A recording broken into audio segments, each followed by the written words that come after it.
بسم اللہ الرحمن الرحیم. مضل له ومن يضلله فلا هادي له وأشهد أن لا إله إلا الله وحده لا شريك له وأشهد أن محمدا عبده ورسوله يا أيها الذين آمنوا اتقوا الله حق تقاته ولا تموتن إلا وأنتم مسلمون يا أيها الناس اتقوا ربكم الذي خلقكم من نفس واحدة وخلق منها زوجها وبث منهما رجالا كثيرا ونساء واتقوا الله الذي تساءلون به والأرحام إن الله كان عليكم رقيبا يا أيها الذين آمنوا اتقوا الله وقولوا قولا سديدا يصلح لكم أعمالكم ويغفر لكم ذنوبكم ومن يطع الله ورسوله فقد فاز فوزا عظيما أما بعد فإن خير الحديث كتاب الله وخير الهدي هدي محمد صلى الله عليه وسلم وشر الأمور محدثاتها وكل محدثة بدعة وكل بدعة ضلالة وكل ضلالة في النار. محترم بھائیوں اور معزز خواتین، پچھلے درس میں ہماری بات ہو رہی تھی زہار سے متعلق. تو ہم نے آپ کو بتایا تھا کہ دور جاہلیت میں ایک طریقہ یہ بھی تھا کہ اگر کوئی اپنے بیوی سے قریب ہونا نہیں چاہتا تھا، بیوی سے تعلق قائم رکھنا نہیں چاہتا تھا اور اس کو چھوڑنا بھی نہیں چاہتا تھا، تو ایک طریقہ یہ بھی اپناتے تھے وہ لوگ جسے زہار کہا جاتا، یعنی یہ کہتا تھا وہ شخص انت علیہ کا ظہر امی، انت علیہ کا ظہر امی، کہ تم میرے لیے ایسے ہو جیسے میری ماں کی پیٹھ ہے. تو اس میں چونکہ زہر کا لفظ آیا ہوا اسی لیے اس کو زہار کہا جاتا ہے. یہ چیز جاہلیت میں پائی جاتی تھی، اور اگر ایسا ہو جاتا تھا تو پھر شوہر اپنی بیوی سے قریب ہوتا نہیں تھا، بیوی کو ایسے ہی لٹکائے رکھتا تھا. یہ معاملہ اس وقت بھی پیش آیا جب ایک صحابی نے بھی اپنی بیوی کے ساتھ اس طرح کا معاملہ کیا، یعنی زہار کر دیا. تو آج وہ زہار کا جو قصہ پیش آیا تھا وہ بڑا مشہور ہے، اور قرآن میں آیتیں اس کی وجہ سے نازل، سورۃ المجادلہ میں یہ چیز موجود ہے. تو میں چاہتا یہ ہوں کہ آپ کے سامنے آج وہ پہلے قصہ ذکر کروں. پچھلے ہفتے شاید میں نے یہ وعدہ کیا تھا کہ آپ کے سامنے سورہ مجادلہ کی جو آیتیں نازل ہوئی ہیں ان آیتوں کے تعلق سے آپ کے سامنے میں کچھ بات رکھوں گا آج. اور وہ خاتون کون سی تھیں، اور اللہ کے رسول صلی اللہ علیہ وسلم کے سامنے جو انہوں نے آ کر کے پیش کیا پورا معاملہ. تو اس پورے مسئلے میں عورتوں کے لیے بھی اور تمام مسلمانوں کے لیے بڑا اہم پیغام ہے، بڑے اہم دروس ہیں، بہت سے جو ہے دروس ہیں جو سیکھے جا سکتے ہیں، اور عورتیں خاص طریقے سے اس سے سیکھ سکتی ہیں. تو آپ کے سامنے میں وہ بات رکھتا ہوں، یہ بھی صحیح حدیث میں بات پائی جاتی ہے، اور قرآن کے اندر اس کا ذکر ہے، اور صحیح احادیث میں اس کی تفصیلات آئی ہوئی ہے کہ ایک صحابیہ ہیں خولہ بنت ثعلبہ رضی اللہ تعالی عنہ. خولہ بنت ثعلبہ انہی کا ذکر ہے سورہ مجادلہ میں کہ قد سمع اللہ قول التی تجادلک، قد سمع اللہ قول التی تجادلک. ان کا نام تو نہیں ہے خولہ کا اس میں، لیکن ذکر کیا آیا کہ اللہ تعالیٰ نے سن لیا اس عورت کا قول، اس عورت کی بات جو کہ آپ سے بحث کر رہی تھی. تجادلک، جدال کیا ہوتا ہے؟ جب آدمی باتوں کے ذریعے سے کسی سے بحث کرتا ہے، اور جس کو آرگیو کرنا بھی آج کل آپ کہہ سکتے ہیں، اپنی بات کو پیش کرنا، سامنے والا کچھ کہہ رہا ہے پھر بھی اپنی بات منوانے کے لیے اس کے سامنے اپنی بات کو پیش کرتے رہنا اور اچھے انداز سے پیش کرتے رہنا، بحث کرتے رہنا۔ اردو میں ہم عام طریقے سے اس کو کہتے ہیں بحث کرنا، بحث کر رہی تھی۔ تو یہ خاتون ہیں جنہوں نے اللہ کے رسول صلی اللہ علیہ وسلم کے ساتھ اس مسئلے میں بحث کی تھی، اسی کو مجادلہ کہا۔ تو یہ چیز، یہ درس آج کا ہے، مین یہی درس ہے۔ تو خولہ بنت ثعلبہ رضی اللہ تعالی عنہا، جیسا کہ انہوں نے خود بیان کیا ہے، اور حدیث کی کتابوں میں ان کا یہ واقعہ، اور اسی طریقے سے تفسیر میں، اس آیت کی تفسیر میں باقاعدہ شان نزول کے طور پر سبب نزول، یعنی یہ آیتیں کیوں نازل ہوئی تھی، اس کو بیان کرتے ہوئے مفسرین نے ذکر کیا ہے کہ خولہ بنت ثعلبہ رضی اللہ تعالی عنہا، ان کے شوہر اوس بن صامت، اوس بن صامت ان کے شوہر، بعض روایتوں میں ضعیف روایتیں ہیں، وہ عبادہ بن صامت آ گیا ہے۔ تو عبادہ بن صامت یہ بھائی ہیں اوس بن صامت کے۔ تو اوس بن صامت رضی اللہ تعالی عنہ، ان کو اپنی بیوی پر تھوڑا غصہ آ گیا ایک مرتبہ۔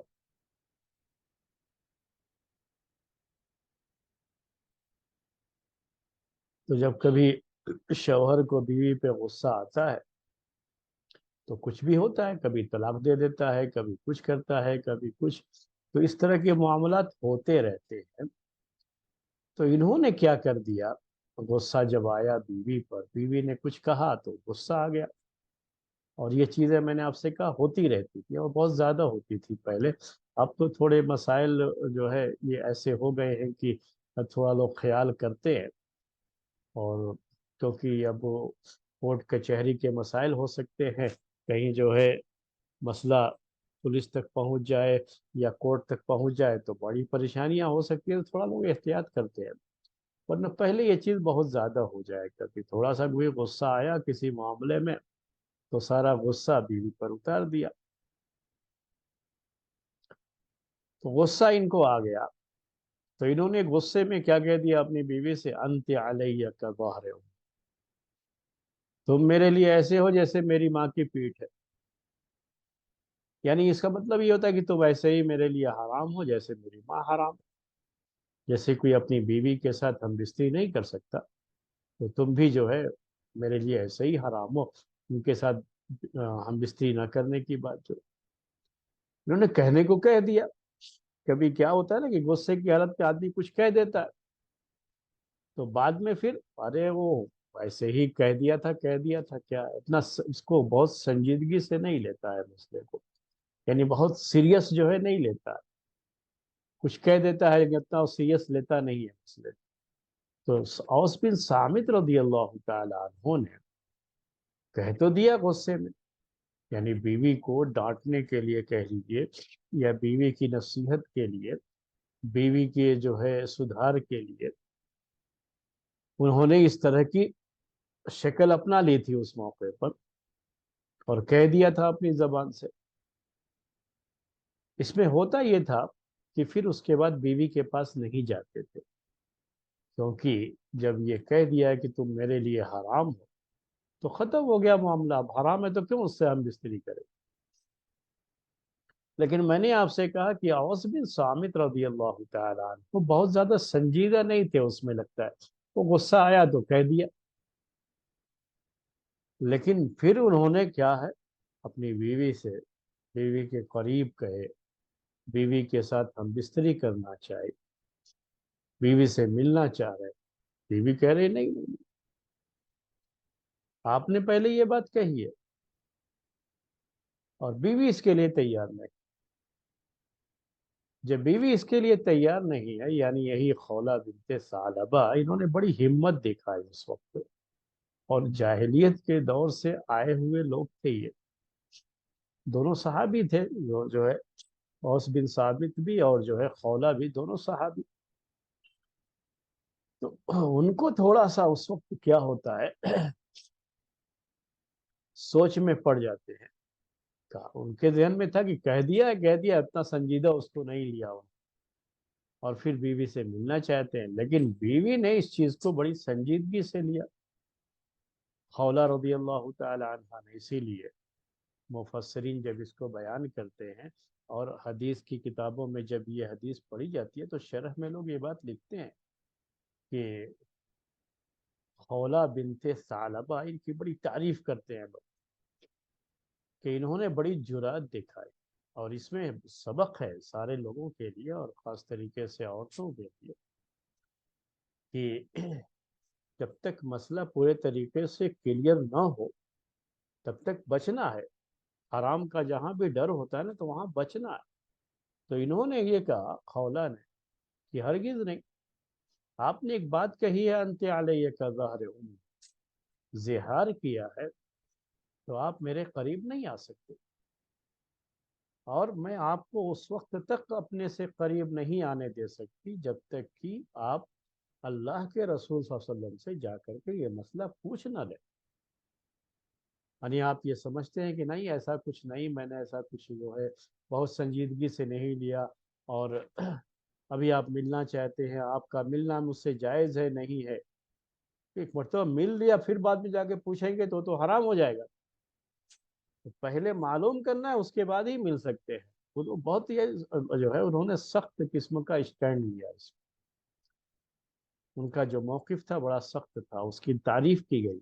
خولہ بنت ثعلبہ کے بارے میں رضی اللہ تعالی عنہ ایک بات اور ذکر کر دوں آپ لوگوں کے سامنے، ان کے تعلق سے ایک بات ذکر کی گئی ہے، عمر بن خطاب رضی اللہ تعالی عنہ کے دور خلافت کو لے کر،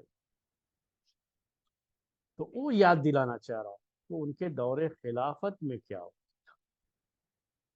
حالانکہ جو سند ہے، یعنی اس واقعے کو بیان کرنے والی جو سند ہے نا، ساری سندوں میں ضعف یعنی کمزوری پائی جاتی ہے، لیکن واقعہ وہ اس طریقے سے ذکر کیا گیا ہے۔ امام بخاری رحمۃ اللہ علیہ نے اپنی کتاب التاریخ الکبیر میں بھی اس کو ذکر کیا ہے۔ تو واقعہ یہ ہے کہ ایک مرتبہ عمر رضی اللہ تعالیٰ عنہ راستے میں چل رہے تھے، تو انہوں نے، خولہ بنت ثعلبہ نے راستے میں ان کو روک لیا اور بڑے سخت لہجے میں بات کی ان کے ساتھ، اور عمر ہے کہ بڑے آرام سے سن رہے ہیں، یعنی ان کا اتنا روب ہوتا تھا کہ عورتیں تو ان سے ڈر کے مارے چھپ جاتی تھی۔ اللہ کے رسول صلی اللہ علیہ وسلم کے زمانے میں ایسا ہو، آپ کی موجودگی میں ایسا ہو، جب اللہ کے رسول صلی اللہ علیہ وسلم کے ساتھ بعض عورتیں بیٹھ کر کے باتیں کر رہی تھی، کچھ پوچھنا تھا ان کو پوچھ رہی تھی، سوالات وغیرہ چل رہے تھے، باتیں چل رہی تھی، لیکن جیسے ہی عمر رضی اللہ تعالی عنہ کی آواز سنتی ہیں، وہ اندر آنے کی اجازت طلب کرتی، تو وہ آواز سن کر کے ہی یہ پردے کے پیچھے بھاگ گئے۔ اللہ کے رسول صلی اللہ علیہ وسلم ہنس رہے ہوتے ہیں ان کی حالت کو دیکھ کر کے۔ تو میں یہ صرف یاد دلانا چاہ رہا ہوں آپ کو، میں وہ پوری حدیث نہیں ذکر کرنا چاہ رہا ہوں، کہ خواتین تو خاص طریقے سے ان کا ایسا روب تھا، عورتیں مرد بھی جو ہے ان کے سامنے بات کرنے کی جرات نہیں کر سکتے، لیکن ایک ایسے شخص کے سامنے وہ راستے میں روک کر کے ان کو، وہ بڑے اہم کام سے کہیں جا رہے ہیں، روک کر کے، اور خولہ بنت ثعلبہ بڑے سخت انداز میں بات کرتی ہے، نصیحت کرتی ہے ان کو، بڑے سخت انداز میں بات کرتی ہے۔ تو بعض روایتوں میں یہ ذکر ہے، کہتی ہے ان سے کہ عمر، میں تو تم کو اس وقت سے جانتی ہوں جب تم عمیر ہوا کرتے تھے، عمیر کا مطلب کہ ابھی چھوٹے بچے تھے، تو اسی سے، حالانکہ وہ روایت ضعیف ہے میں نے آپ سے کہا، لیکن کئی روایتیں ہیں، سب ایک تاریخی روایت کہہ لیجیے اس کو،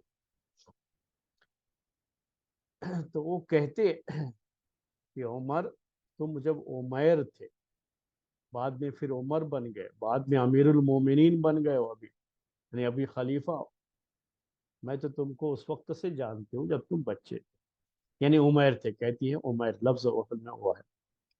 تو عمیر یہ عربی زبان میں عمر کی تصغیر ہوتی ہے، یعنی عمر کو چھوٹا کر کے بیان کرنا ہو تو کہتے ہیں عمیر اس وقت۔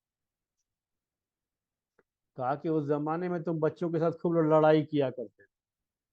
تو عمر رضی اللہ تعالیٰ عنہ کی طبیعت میں وہ چیز تھی، بڑے جو ہے بہادر تھے، بڑے طاقت بھی بہت تھی اللہ نے دے رکھا تھا، اور رعب بھی بہت تھا، اور جاہلیت سے ہی وہ اپنی طاقت کے لیے اپنے جو ہے لوگوں کے ساتھ مورچہ لینا، کبھی بھی لوگوں کے ساتھ بھیڑ جانا، تو یہ ان کی جو اندر چیزیں ہوتی، تو وہی سب کہا کہ جو ہے تم کو اس وقت سے جانتے ہو، تم بچوں سے بہت لڑتے ہو۔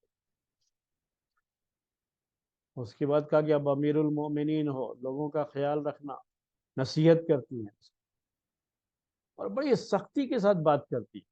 وہ جو صحابہ ساتھ میں رہتے ہیں یا جو بھی ان کے ساتھ رہتے ہیں عمر رضی اللہ تعالیٰ عنہ کے، ان کو بڑا تعجب ہوتا ہے اس کو لے کر کے، اور ان میں سے بعض نے پوچھ لیا اللہ کے عمر یہ کیا جو ہے آپ، ایک عورت، آپ کو بڑی ضروری کام سے کہیں جانا تھا، ایک عورت کے لیے آپ اتنی دیر رک گئے۔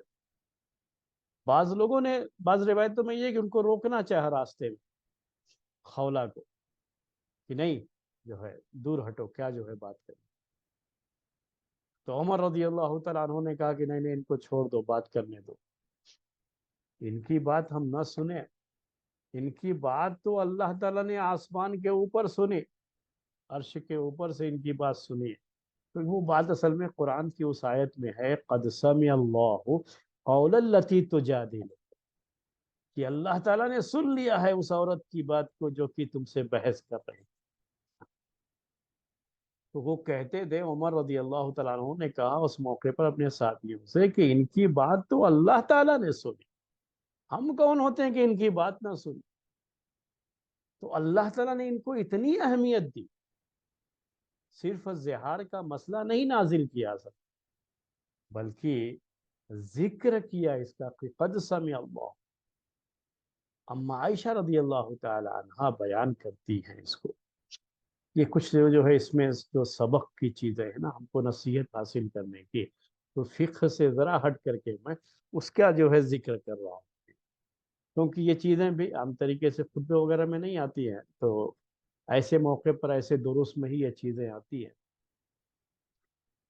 تو اس میں یہ بھی ہے کہ اما عائشہ رضی اللہ تعالیٰ عنہ کہتی ہیں کہ وہ عورت آ کر کے اللہ کے رسول صلی اللہ علیہ وسلم سے بحث کر رہی تھی، لیکن وہ اتنی جو ہے آواز اس کی اتنی پست، اتنی دھیمی ہوتی، بڑی پست آواز میں، یعنی بہت زور سے نہیں کہہ رہی تھی کوئی چیز، کہ کہا کہ میں ایک دوسری سائڈ میں تھی تو میں نہیں سن پا رہی تھی کہ کیا کہہ رہی ہے،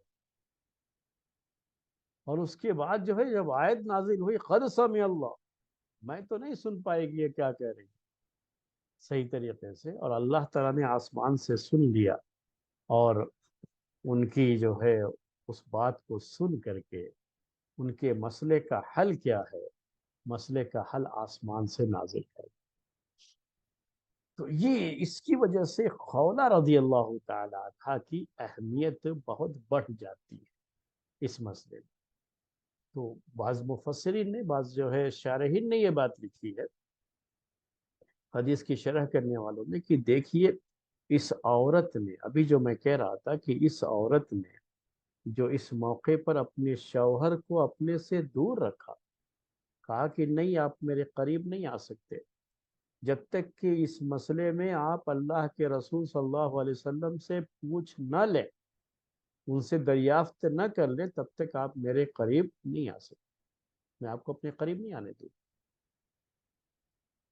اوس بن صامت رضی اللہ تعالیٰ عنہ، ان کو انہوں نے کہا، ان کو شرم آئی، کہا میں نہیں آتا اللہ کے رسول صلی اللہ علیہ وسلم سے پوچھنے کے، وہ اس کے لیے تیار نہیں کہ جا کر کے پوچھے، ابھی کہے کچھ کہہ دے اللہ کے رسول صلی اللہ علیہ وسلم، حالانکہ آپ کچھ کہتے نہیں تھے ایسے موقع پر، اور بڑے جو ہے اس کے ساتھ لوگوں کی بات سنتے بھی تھے، ان کا جواب بھی دیتے تھے، کبھی غصہ نہیں کرتے تھے، لیکن پھر بھی ایک روب ہوتا ہے نا، شخصیت کا، پرسنالٹی کا اپنا ایک روب ہوتا ہے، تو وہ روب تو تھا اللہ کے رسول صلی اللہ علیہ وسلم کا صحابہ کے دلوں، کہا نہیں میں نہیں جاتا، وہ نہیں گئے تو یہ خود گئی اللہ کے رسول صلی اللہ علیہ وسلم کے پاس، اور جا کر کے پورا واقعہ بیان کرتی ہے۔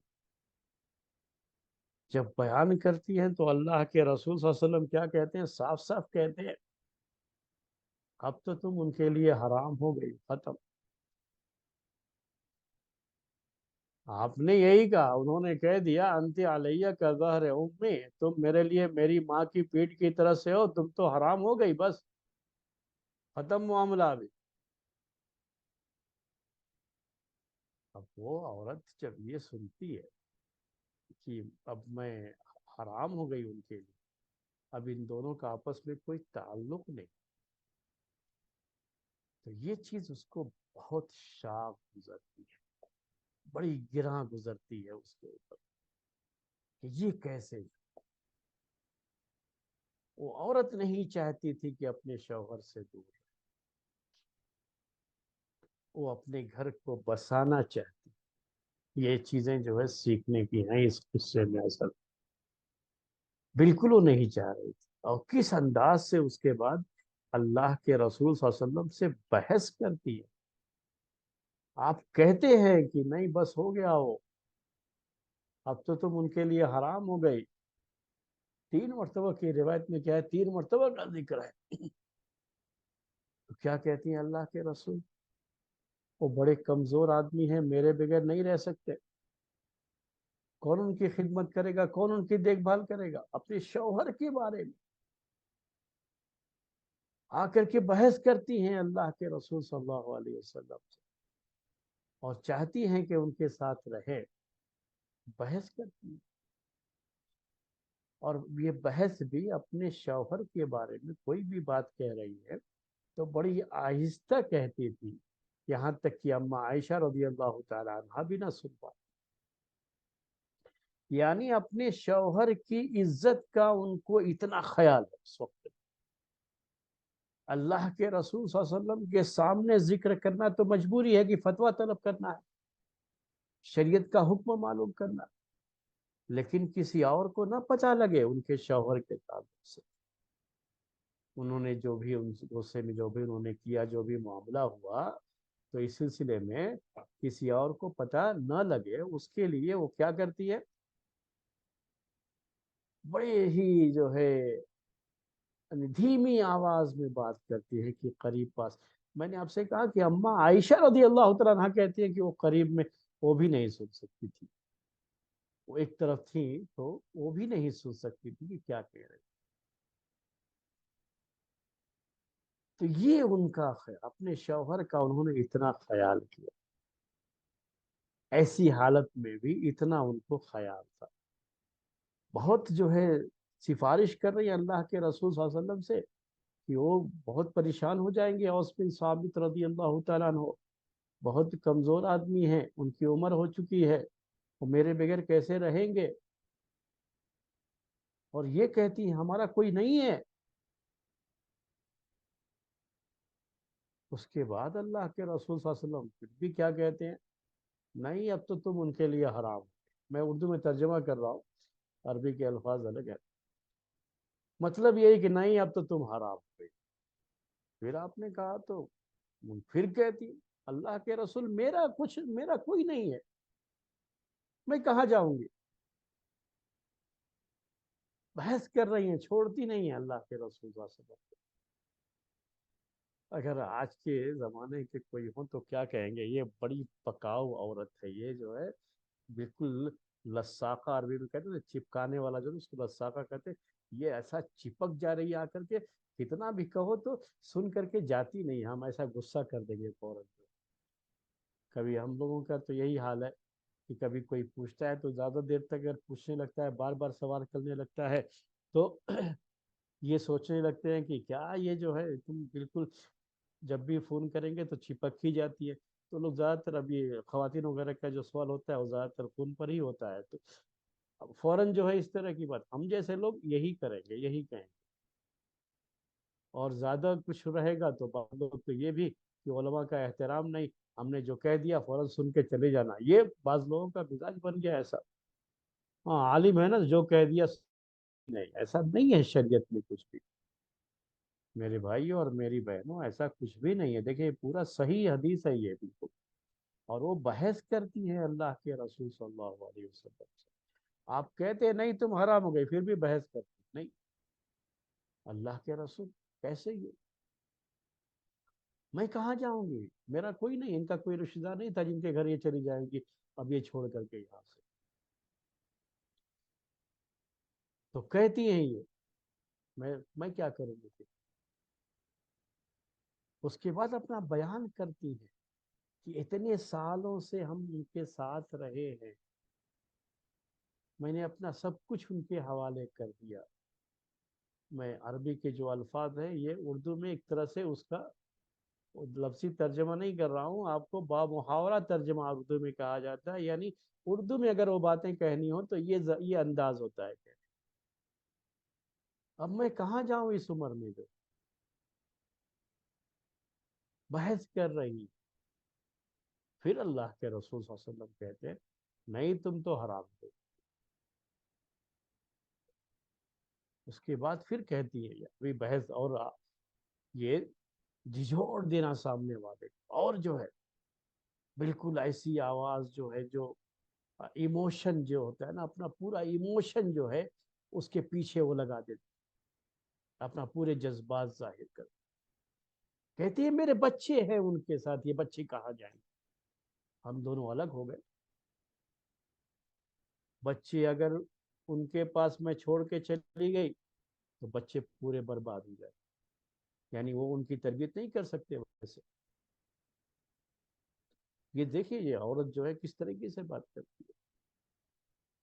یہ خاتون ہے، صحابیہ ہے، کس انداز سے جو ہے اپنی بات کو منوانے کی کوشش کر رہی ہیں. کہا بچے میری تربیت میں ہوں تو ٹھیک ہے، لیکن ان کی تربیت میں رہے تو کیا ہے، برباد ہو جائیں گے بچے. یہ ایک خاتون کی اہمیت دیکھیے. اللہ کے رسول صلی اللہ علیہ وسلم ان سے یہ سب نہیں کہتے ہیں کہ نہیں تم کیا سمجھتی ہو اپنے آپ کو، جو کون سی تم بہت بڑی توپ ہو، تم ہی جو ہے کر سکتی ہو نہیں کر سکتے. مرد جو ہے اب آج کل کیا ہوتا ہے، آدمی کبھی اس طرح سے کہنے لگتا ہے کیا یہ اپنے بارے میں سمجھ لیا کہ میں ہی سب کر سکتا. آپ کچھ نہیں کہتے کہ جو ہے یہ کیا کہہ رہی ہے. وہ کیا کہتی ہیں، اگر بچے ان کے پاس رہے تو برباد ہو جائیں گے یہ بچے، ان کی تربیت تو نہیں کر سکتے صحیح سے. اور اگر یہ بچے میرے پاس رہے، اب یہ تو حل ہے نا کہ ٹھیک ہے تمہارے پاس رہیں گے، تم تربیت کر لینا. تو کہا بھوک سے مر جائیں گے، کون کھلائے گا ان کو؟ میں تو نہیں کما سکتی نا، ان کے خرچے کا کون دے گا ان کو، کون کھلائے گا. اس طریقے سے وہ پورے طریقے سے بحث کرتی ہیں اللہ کے رسول صلی اللہ علیہ وسلم سے. بعض لوگوں نے تو اس کے بارے میں یہ لکھا ہے کہ جتنا ایموشن اس کے اندر وہ داخل کر سکتی تھی انہوں نے داخل کیا، کہ کسی بھی طرح سے یہ جو رشتہ ہے ان کا اور ان کے شوہر کا، یعنی خولہ کا اور جو ہے اوس بن ثابت کا، یہ شوہر اور بیوی کا یہ رشتہ باقی رہے، یہ ٹوٹے نہیں. اس کی وہ پوری کوشش کرتی ہیں، بحث کرتی ہیں، خاموش نہیں بیٹھتی ہے، اور اپنے پورے ایموشن کو اس کے پیچھے لگا دیتی ہے. یہ سیکھنے کی چیز ہے. کوشش یہی کرنا ہوتا ہے شادی کے بعد کہ جہاں تک ہو سکے رشتے کو باقی رکھا جائے. رشتے کو باقی رکھنے کی ہر کوشش ہونی چاہیے، اور اس میں سے خاص طریقے سے عورت کی طرف سے یہ زیادہ کوشش ہونی چاہیے، جیسا یہاں خولہ بنت ثعلبہ رضی اللہ تعالی عنہا نے کیا. ہر ممکن یہ کوشش کر رہی، وہ آئی ہیں حل پوچھنے کے، انہوں نے ایسا کہہ دیا شریعت میں اس کا حل کیا ہے، سالوشن کیا ہے اس پریشانی. لیکن یہ جو ہے نہیں کہ جو ہے الگ الگ ہو جائے، اس کا حل یہ نکلے کہ دونوں کو الگ الگ کر دیا جائے، ایسا نہیں. وہ ایسا حل چاہتی ہے کہ دونوں ساتھ رہیں. کہتے ہیں اتنا انہوں نے اپنی بات کو اس انداز سے اور سامنے والے کے جذبات کو، انسانیت کو اتنا جھجھوڑ دیا، اتنا جھجھوڑ دیا کہ اللہ تبارک و تعالی نے آیت نازل فرما دی، یہ حکم نازل فرمایا، بھیجا جبرائیل علیہ السلام کو کہ جاؤ اور زہار کا یہ حکم لے کر کے جاؤ، بیان کرو۔ وہ وہاں سے نکلی بھی نہیں ہے اور اللہ کے رسول صلی اللہ علیہ وسلم پر وحی آ جاتی۔ یہ وہی وحی ہے سورہ مجادلہ کی آیت ہے کہ اللہ تعالیٰ نے سن لیا ہے اس عورت کی بات جو آپ سے بحث کر رہی۔ یہ بحث کرنا اللہ تعالیٰ کو اتنا پسند آ گیا کہ اس کا ذکر قرآن میں کیا، قیامت تک یہ آیت جو ہے تلاوت کی جاتی رہے گی۔ اور یہ پسند کیوں آیا؟ کیونکہ یہ ساری بحث کس کے لیے ہے؟ کہ گھر ٹوٹنے نہ پائے۔ گھر جو ہے یہ دیوار کا نام نہیں ہے میرے بھائیوں۔ اینٹ اور گارے سے جو جوڑ کر کے یہ دیوار بنتی ہے، یہ چھت بنتی ہے نا، گھر اس کا نام نہیں ہوتا ہے۔ یہ مکان تو ہو سکتا ہے لیکن یہ گھر نہیں۔ گھر تو وہ ہوتا ہے جہاں لوگ رہتے ہیں بڑے پیار سے، بڑی محبت سے، سب ایک دوسرے کے ساتھ جڑ کر کے رہتے ہیں۔ اگر یہ شوہر اور بیوی الگ ہو جائے تو پھر وہ گھر گھر نہیں رہ جائے۔ کبھی بھی اسلام بھی اس کا ایک آخری حل میں نے پہلے طلاق کے موقع پر ذکر کیا ہے، میں اس کو نہیں بیان کرنا چاہ رہا ہوں، وہ ایک حل ہے۔ لیکن اس طرح کی یہ چیز ہے کہ اگر کوئی اس طرح کا معاملہ کر دیتا ہے کہ انت علیہ کا ظاہر زہار کر دیتا ہے،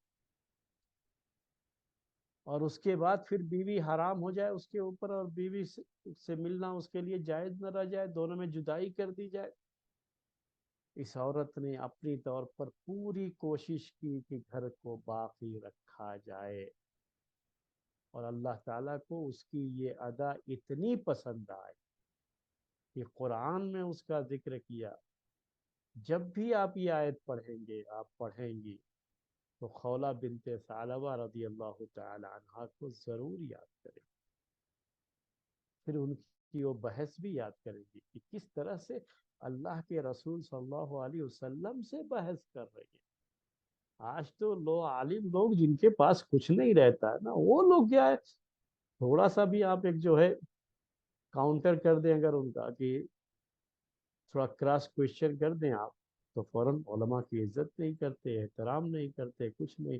ہم نے جو کہہ دیا گویا فوراً آپ کو ماننا ضروری ہے، آپ کو سوال کرنے کا حق ہی نہیں، یا سوال کر لیا تو جو ہم نے اس کا جواب دے دیا بس فوراً سن لو اس کو، اس کے علاوہ کچھ نہیں۔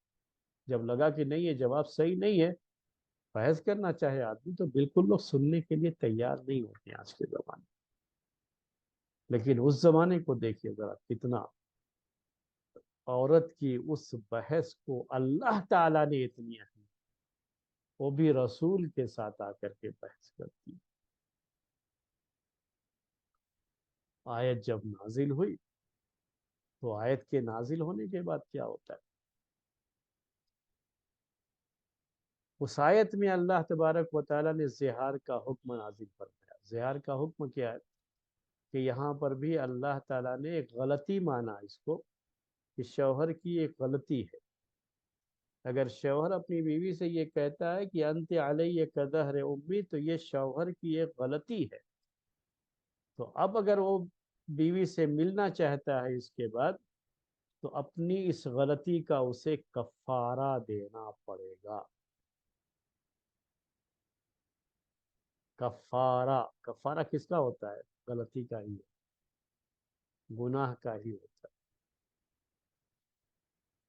تو اللہ تعالیٰ نے گویا یوں کہہ لیجئے کہ شوہر کی یہ غلطی مانی، کہ شوہر کی طرف سے یہ غلطی ہے کہ اپنی بیوی کو اس طرح سے کہہ کر کے ٹارچر نہ کرے، پریشان نہ کرے، تکلیف نہ پہنچائے۔ اب ان کو خود ہی جو ہے، خولہ رضی اللہ تعالی عنہ کو اس مسئلے میں کتنی تکلیف، وہ جس انداز سے آ کر کے اللہ کے رسول صلی اللہ علیہ وسلم سے بات کرتی ہیں نا، جب آپ اسے پڑھیں گے تو آپ کا دل بھی بالکل جو ہے واقعی ہاں یہ عورت اس کی بات سننی چاہے، یہ جو کہہ رہی ہے اسے ماننا چاہے۔ اگر ایسا نہیں ہوا تو گویا ظلم ہو جائے گا اس کے، یہی احساس ہوگا. اور اللہ تعالیٰ نے آسمان سے اس عورت کے حق میں آیت نازل کی. کیا ہوا کہ اب شوہر کو کفارہ دینا ہے، اس کا غلطی ہو گئی ہے اس سے. ٹھیک ہے، اب یہ نہیں صرف اب یار نہیں نہیں کوئی بات نہیں، چلو اب یہ ہو گیا ایسا کہہ دیا، غلطی ہو گئی بیوی سے مل لو کوئی بات نہیں، نہیں نہیں نہیں، اب ٹھیک ہے غلطی ہوئی ہے، آپ بیوی آپ کی حرام نہیں ہوئی، یہ طلاق نہیں ہے، زہار یہ طلاق نہیں ہے، اس سے شوہر اور بیوی میں جدائی تو نہیں ہوگی. لیکن کیا ہے مسئلہ، غلطی تو کی ہے، اس کا کفارہ دینا پڑے. شوہر کو پہلے کفارہ، اس میں بڑی تاکید ہے، پہلے کفارہ دینا ہے، بعد میں پھر بیوی سے مل سکتے ہیں، دونوں شوہر بیوی ہی رہیں گے. لیکن اگر بیوی سے ملنا ہے یہ کہنے کے بعد انتی علیہ کا دہر امی، یعنی کوئی بھی لفظ ایسا استعمال کرے، اس میں بھی تھوڑا سا اختلاف ہے فقہا کا، میں نے بتایا تھا پہلے شاید آپ کو یاد ہوگا کہ کیا یہ صرف جو ہے کا زہر امی کہے گا تبھی جو ہے یہ زہار مانا جائے گا، یہ اختی کہہ دے، خالتی کہہ دے، یعنی ایسا کوئی بھی رشتہ جن سے نکاح کرنا حرام ہے اگر وہ کہتا ہے تو کیا تب بھی زہار ہوگا، یعنی تھوڑا سے اختلاف کے ساتھ. تو اگر شوہر نے ایسا کچھ کہا ہے اپنی بیوی کو اس طرح سے، اگر غصے میں ہو کسی بھی اس میں، تو یہ اس کی غلطی ہے، اسے یہ نہیں کہنا ہے. اب اگر کہنے کے بعد بیوی سے پھر ملنا چاہ رہا تو نہیں، ابھی اب آپ کو سزا اس کی کیا ملنی ہے کہ پہلے کفارہ دو پھر مل سکتے ہو. اس میں یہ ضروری ہے، یعنی ایسا نہیں ہے کہ کفارہ بھی نہیں دیا ہے، نہیں ابھی مجھے بہت خواہش ہے، یہ ہے برداشت نہیں ہو رہا ہے، میں ٹھیک ہے بیوی سے ہم بستری کر لیتا ہوں بعد میں دے دوں گا کفارہ، یہ گنجائش نہیں رکھی گئی اس میں. اس میں گنجائش کیا نہیں ہے یہ، بلکہ اس میں کیا ہے، پہلے کفارہ دو. غلطی ہو گئی ہے نا، اس سے کفارہ دو، کفارہ دینے کے بعد پھر بیوی سے مل سکتے ہو. اگر کبھی ایسا ہو گیا کہ اس نے کفارہ نہیں دیا اور بیوی کے ساتھ ہم بستری کر لیا، تو اب بعد میں کیا ڈبل کفارہ دینا پڑے گا، ٹرپل کفارہ دینا پڑے گا؟ ایسے بھی اقوال ہیں لوگوں کے، یعنی فقہائے کرام کے. یا وہی ایک ہی کفارہ ہے، یہ غلطی بھی اس کی ایک ہو گئی لیکن کفارہ وہی ایک کفارہ ہے. کفارہ دینا اس کے لیے ضروری ہے، اس کے اوپر ضروری ہے. وہ کفارہ کیا ہے؟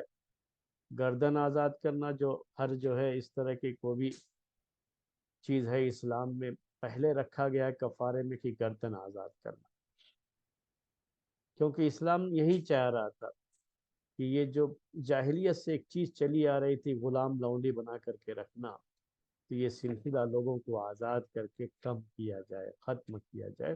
تو اس کے لیے گناہوں کے کفارے کے طور پر یہ چیز کثرت سے آتی ہے. پہلے یہی کہ آپ غلام لونڈی آزاد کرو، اپنے پاس ہے تو اپنے پاس، نہیں ہے تو خرید کر کے آزاد کرو. یہ کفارہ جا کر کے اللہ کے رسول صلی اللہ علیہ وسلم بیان کرتے ہیں کن سے؟ خولہ رضی اللہ تعالیٰ عنہ کو. قرآن میں آیت نازل ہوئی نا تو بیان کرتے ہیں کہ یہ ان کے لیے کفارہ تھا. اللہ کے رسول وہ کہاں سے ادا کریں گے، یہ جو ہے یہ تو نہیں کر سکتے. تو اگر طاقت نہیں ہے اس کی گردن آزاد کرنے کی تو کہا کہ 2 مہینے مسلسل روزہ رکھنا. اوس بن صامت رضی اللہ تعالیٰ عنہ وہاں پر نہیں ہے، کون ہے؟ بیوی ہیں خولہ.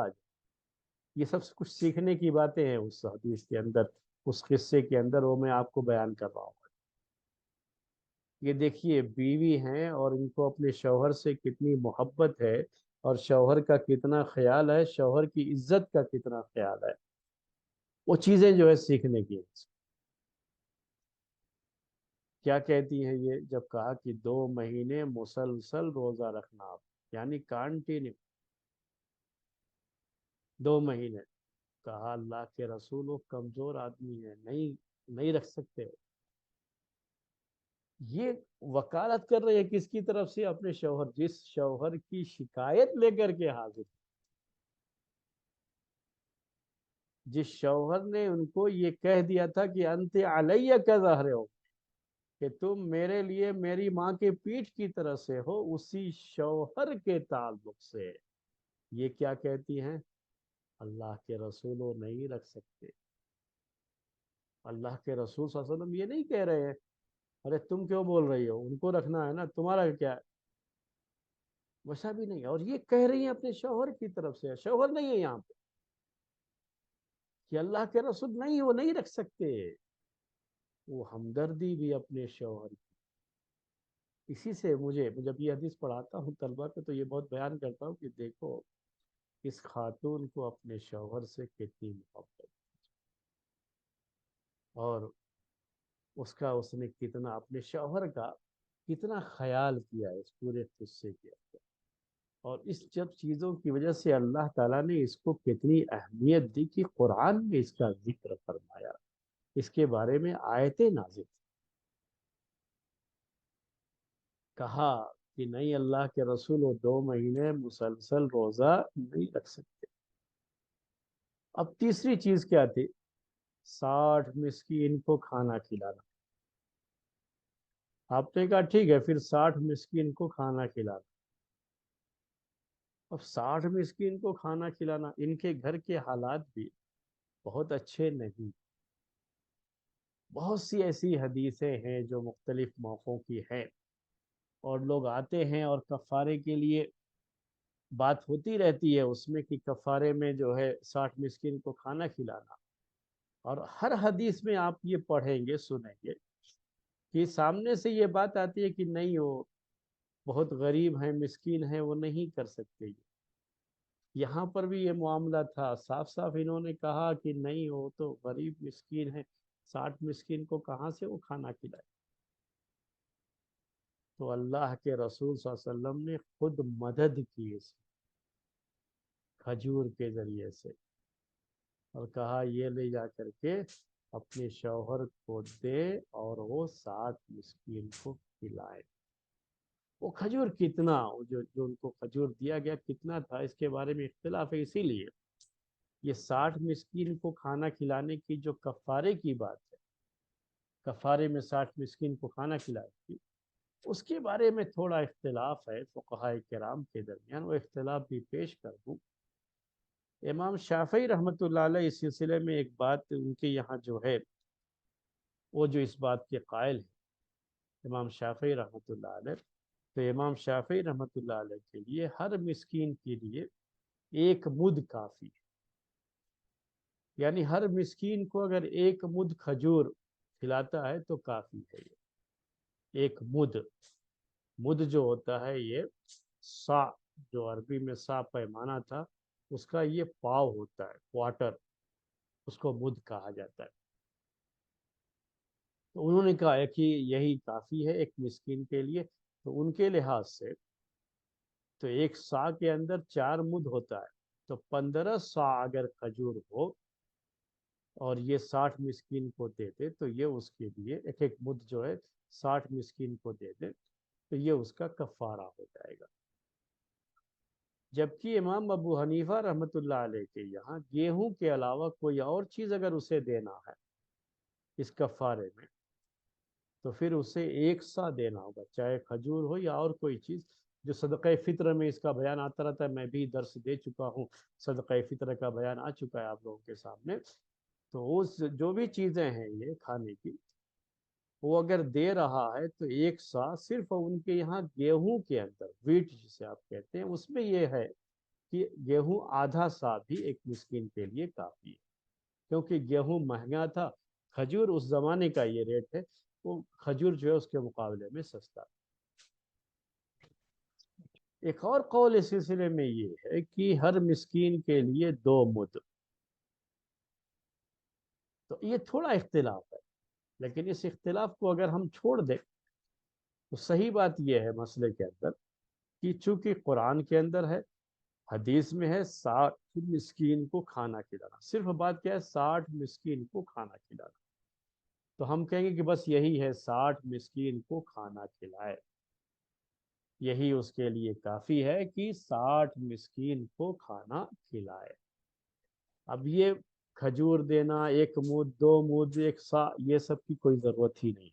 جو کھانا بنتا ہے پیٹ بھر کر کے 60 مسکین کو کھلا دے، جس میں یہ گنجائش بھی ہے کہ اگر 60 مسکین کو نہیں 60 مسکین کہاں سے ڈھونڈیں گے، آج کل لوگ یہ پوچھتے رہتے ہیں کہاں سے ڈھونڈیں گے، تو اگر ایسی کوئی پریشانی بھی ہو تو یہ گنجائش ہے اس کے اندر، ایسا ہو سکتا ہے کہ 1 مسکین 2 مسکین جو بھی ہیں انہی کو 60 دن تک کھلائے، 1 مسکین کو 60 دن تک کھلایا، تب بھی کفارہ ادا ہو جائے گا۔ لیکن یہاں صرف پریشانی یہ ہے کہ اب چونکہ اب یہ کفارے کے بعد ہی بیوی سے مل سکتا ہے، تو اگر ایک ہی مسکین کو 60 دن کھلانا ہوا تو 2 مہینے لگ جائیں گے پھر بیوی سے ملنے کے لیے، اب انتظار کرنا پڑے گا کہ یہ کھانا کھلانے کے بعد ہی بیوی سے مل سکے۔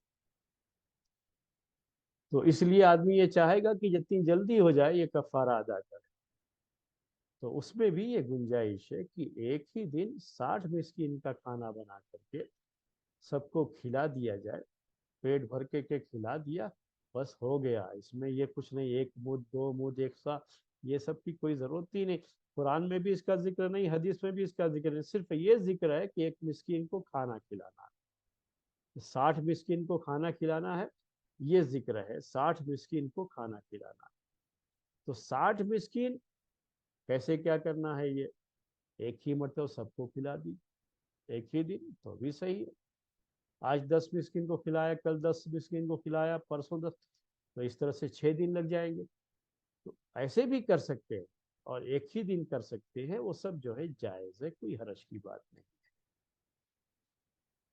تو گئی تھیں اللہ کے رسول صلی اللہ علیہ وسلم کے ساتھ اس مسئلے کے پاس، اس مسئلے کے حل کے لیے، مسئلے کا حل بھی ملا اور ایک ایسی شہرت ملی اس خاتون کو کہ قیامت تک لوگ جب بھی قرآن کی آیت پڑھیں گے اور زہار کا یہ مسئلہ ان کے سامنے آئے گا تو خولہ بنت ثعلبہ کا ذکر بھی ضرور آئے گا رضی اللہ تعالی عنہ۔ اور ایک بات کیا کہ اللہ کے رسول صلی اللہ علیہ وسلم کی طرف سے کھجور بھی مل گئے، وہ لے کر کے گھر جائے، اللہ تعالیٰ نے سارا انتظام کر دیا، تو یہ اس کے بعد اپنے گھر چلی جاتی ہے، مسئلہ ختم ہو جاتا ہے۔ یہ تو زہار یہ اسلام میں اس کی وجہ سے جدائی نہیں ہے، یعنی شوہر اور بیوی کو الگ نہیں کیا جائے گا، بلکہ وہ باقی رہے گا، نکاح باقی رہے گا، جدائی نہیں ہوگی۔ ہاں شوہر نے جو غلطی کی ہے اس کو اپنی غلطی کا کفارہ دینا پڑے گا، اور یہ کفارہ آپ کے سامنے اس کی تفصیل ہم نے بیان کر دی۔ تو یہ چند جو ہے باتیں تھی، اس کے میں نے وعدہ کیا تھا آپ سے کہ میں سورہ مجادلہ کی شروع کی جو آیتیں ہیں اس کی روشنی میں، حدیث میں اس کے شان نزول کے تعلق سے جو حدیثیں آئی ہوئی ہیں اس کی روشنی میں خولہ بنت ثعلبہ رضی اللہ تعالی عنہا کا یہ واقعہ آپ کے سامنے پیش کروں گا۔ آج کا میرا وعدہ تھا آپ سے اس درس کے تعلق سے، تو میں نے آپ کے سامنے پیش کیا۔ تو آج کا درس اس طریقے سے ہم زہار کا یہ درس یہاں پر ختم کرتے ہیں۔ یہی باتیں ہیں جو زہار کے بارے میں یاد رکھنے کی ہیں۔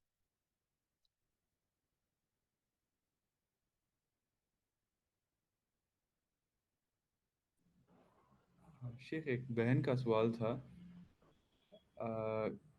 خلا کی عدت کے ایک حیض کے بعد طہور کی حالت آنے تک ہوگی کیا؟ پھر سے کہیے۔ خلا کی عدت ایک حیض کے بعد طہور کی حالت آنے تک ہوگی؟ خلا کی عدت صرف ایک حیض ہے، ایک مرتبہ حیض آ گیا، آ کر کے وہ جو بھی ہے 6 دن 7 دن جو یا 5 دن، اور جیسی عادت ہے عورت کی اس کے لحاظ سے، جیسے ہی یہ حیض کا جو ہے ختم ہوتا ہے معاملہ، ویسے ہی اس کی عدت بھی ختم ہو جاتی ہے۔ یہ کیا ہوتا ہے عدت کا، یہ جو معاملہ ہوتا ہے یہ اس کو استبراء رحم کہا جاتا ہے عربی زبان میں۔ مطلب یہ ہے کہ صرف یہ معلوم کرنا رہتا ہے کہ عورت کے پیٹ میں بچہ تو نہیں ہے، حمل سے تو نہیں ہے اپنے شوہر کے ساتھ جس سے خلا ہوا، تو دوسرے نکاح کے لیے یہ سب چیزیں۔ تو جب تک ایک مرتبہ حیض آ کر کے ختم نہ ہو جائے، پھر سے طہر شروع نہ ہو جائے، تب تک وہ اس کو نہ پیغام دیا جائے گا اور نہ ہی وہ کسی سے نکاح کرے گی۔ اس کے بعد اس کو نکاح، اس کے لیے نکاح کرنا جائز ہو جاتا ہے. تو بس یہی ہے صرف.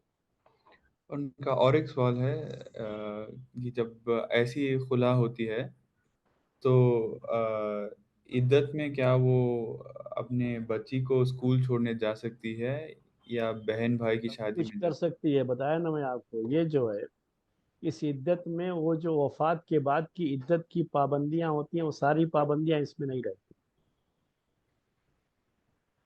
سمجھ رہے ہیں میری بات؟ ہاں شیخ، یعنی سوائے شادی کرنے کے دوسرے پورے چیز تو کر شادی نہیں کرنا ہوتا صرف اس میں. جی.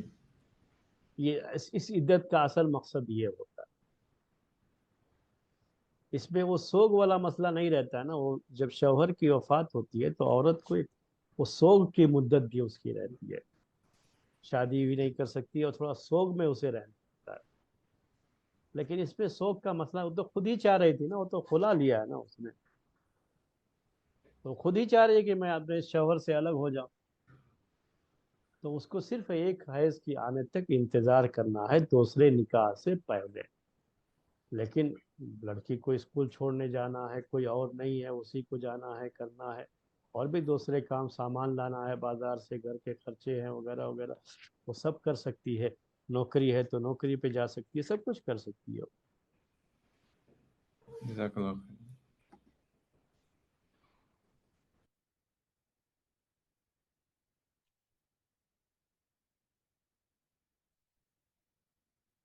جی بس کریں اسی پر.